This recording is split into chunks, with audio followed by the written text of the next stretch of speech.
Hi అండి. ప్రతి శుక్రవారం గుమ్మం ముందు నేను పద్మం ముగ్గులు వేస్తాననేసి అయితే చెప్పాను కదా!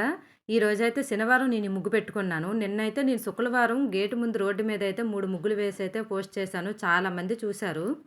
చాలామంది ఆ వీడియో చూసారు గానీ సబ్స్క్రైబ్ చేసుకోవట్లేదు. మా వీడియోలు గనుక మీకు నచ్చితే మాత్రం సబ్స్క్రైబ్ చేసుకోండి.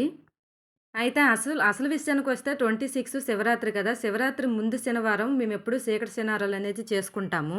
అందుకని నేను ఈరోజు ఇల్లు గుమ్మాలంతా మోపెట్టి ఇంటి ముందైతే ఈ ముగ్గు వేసుకున్నాను. ఎప్పటిలాగే 2 వైపులా పద్మం ముగ్గులు వేసి మిడిల్‌లో అయితే ఈ ముగ్గు వేసుకున్నాను. ఈ ముగ్గు మీలో ఎంతమందికి నచ్చిందో కామెంట్ చేయండి. ఇంక ఈ ముగ్గు పెట్టేసాక నేను టెర్రస్ పైకి వెళ్లి పువ్వులు కూడా తీసుకొచ్చి పూజ అయితే చేసుకున్నాను.